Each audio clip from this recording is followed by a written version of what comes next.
เขาแต่เก่าข่อยและเจ้าเคยเป็นแฟนกันมีความสุขนักทั้งแม้นหักเวลาสั้นๆหลายปีผ่านมาดนนานยังจำเหตุการณ์ได้ทุกเวลาจำได้บ่นะตอนที่มาเวียงจันทน์ใหม่ๆพบกันที่ประตูใสต่างก่อบ้านไกลเข้าใจคบหาผูกพันหลายเดือนเมียงานขาดเคือนจำกัดเวลา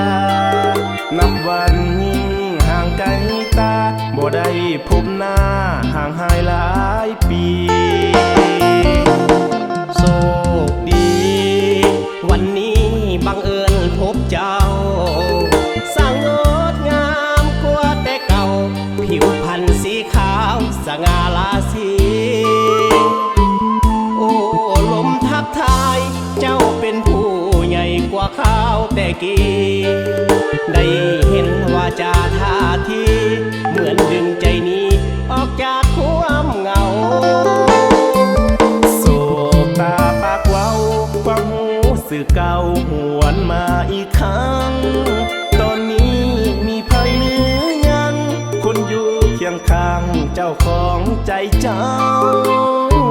ขอหากภาคสองแก้ไข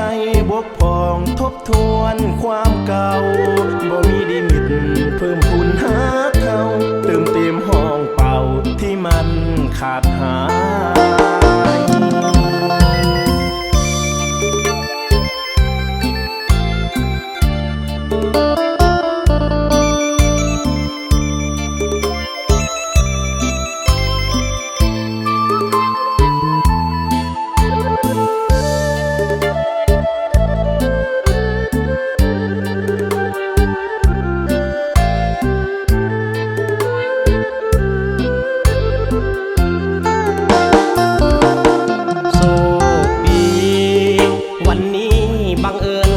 เจ้าสร้างงดงามกว่าแต่เก่าผิวพรรณสีขาวสง่าราศีโอ้ลมทักทายเจ้าเป็นผู้ใหญ่กว่าข้าวแต่กี้ได้เห็นว่าจาท่าที